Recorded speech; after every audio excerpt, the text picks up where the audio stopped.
قال الله تبارك وتعالى في القرآن المجيد والفرقان الحميد إن الله يحب التوابين ويحب المتطهرين. وقال الله تبارك وتعالى في مقام آخر فيه رجال يحبون أن يتطهروا والله يحب المطهرين. صدق اللہ العظیم. اسلام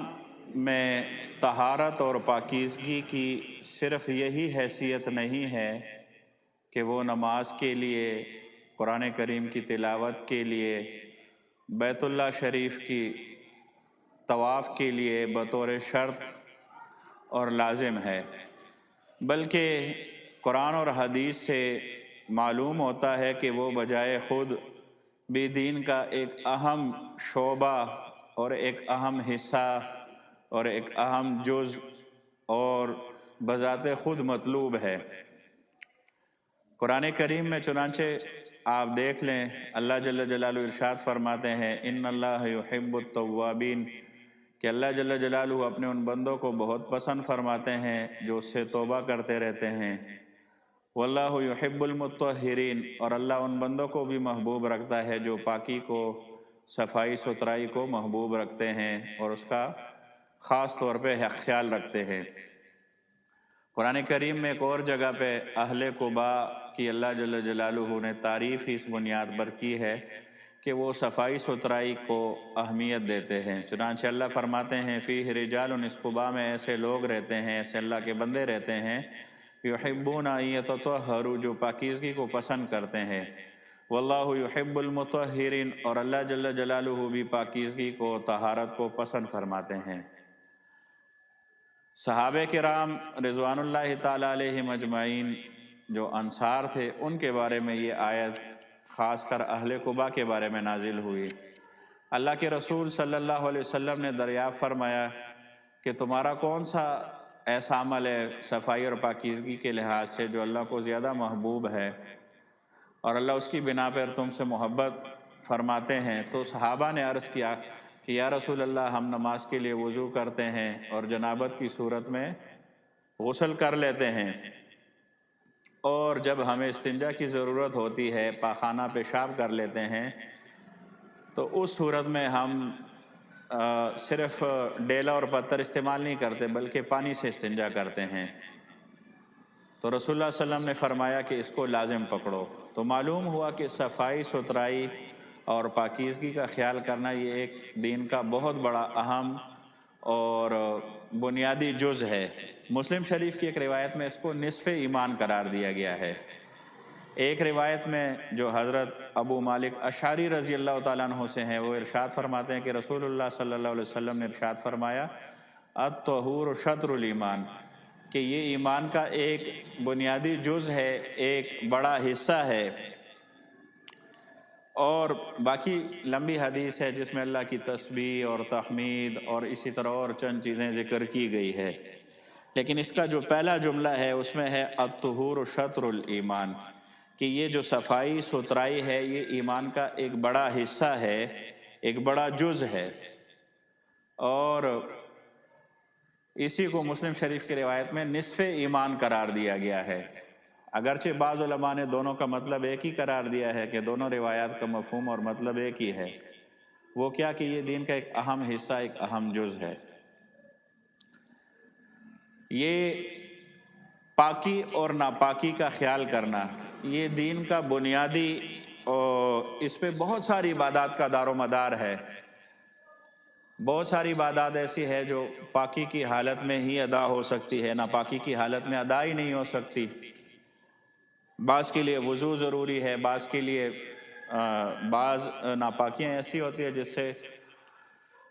غسل کرنا ضروری ہو جاتا ہے۔ تو بہرحال، اور یہ جو حدیث میں نے بیان کیا طہور شطر الایمان، اس کو محدثین نے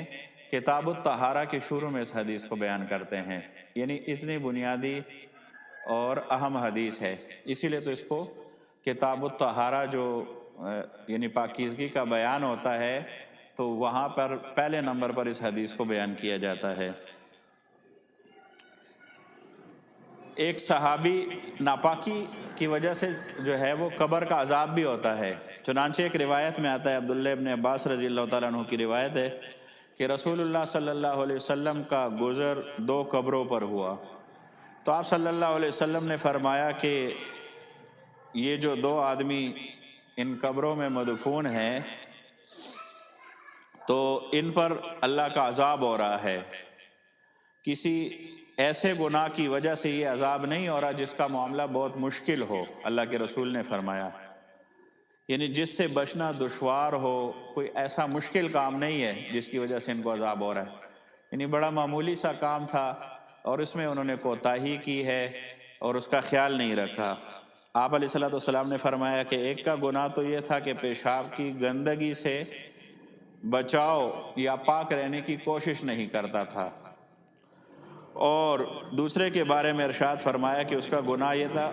کہ وہ چغلیاں لگاتا پھرتا تھا، تو اس وجہ سے اس کو عذاب ہو رہا ہے۔ بہرحال حدیث میں اور بھی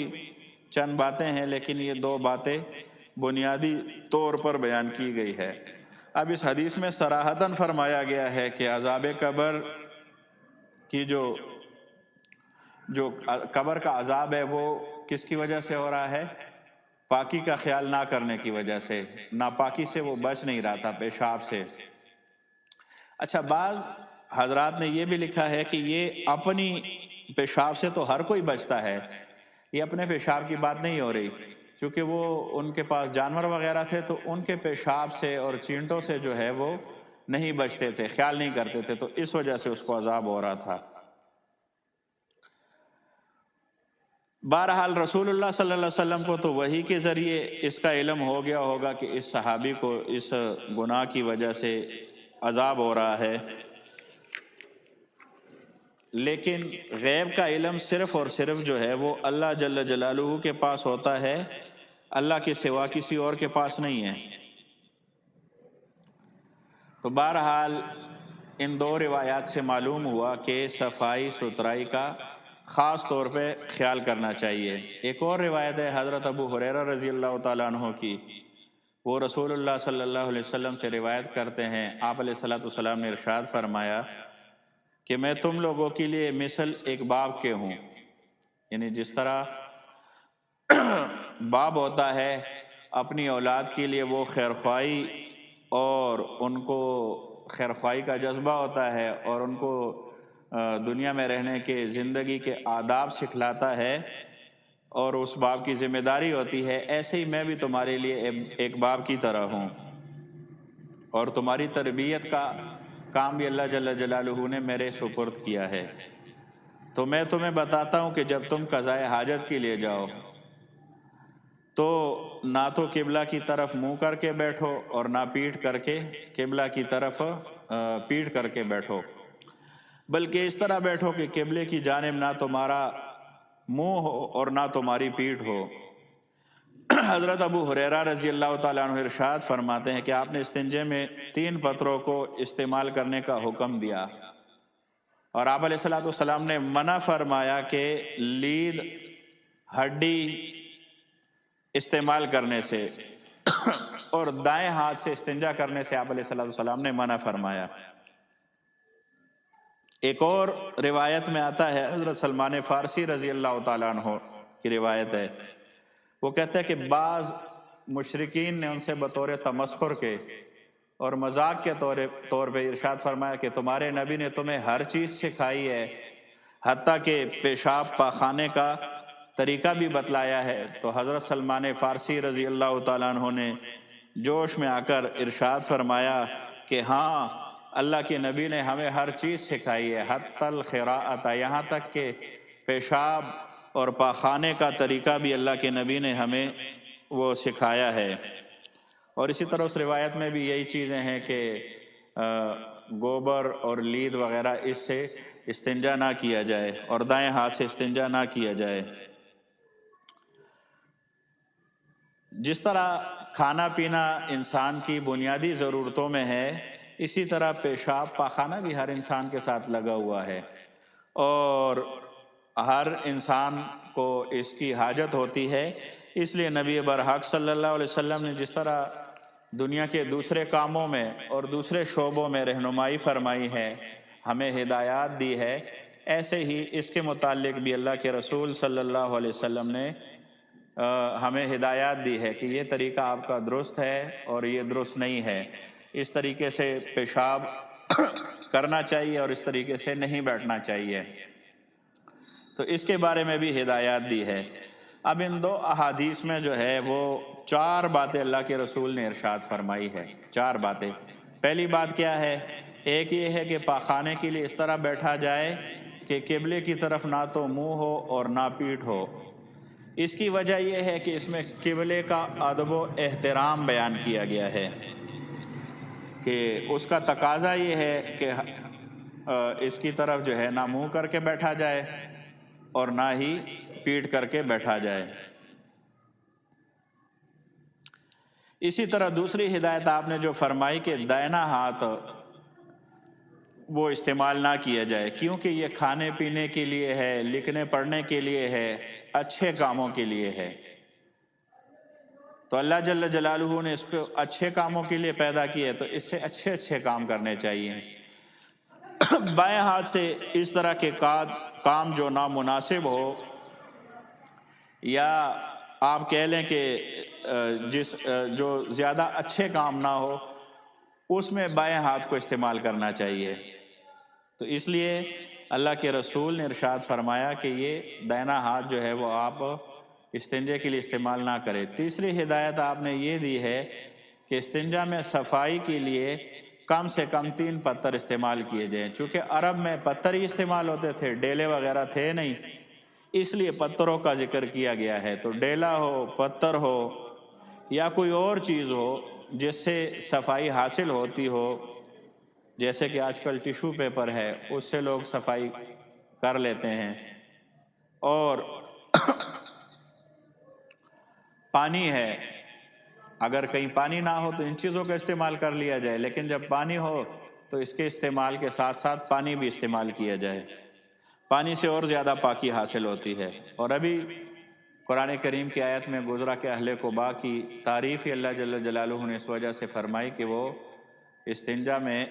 یہ دونوں چیزیں استعمال کرتے تھے۔ آخری ہدایت، 4تھی ہدایت، آپ علیہ السلام نے یہ ارشاد فرمائی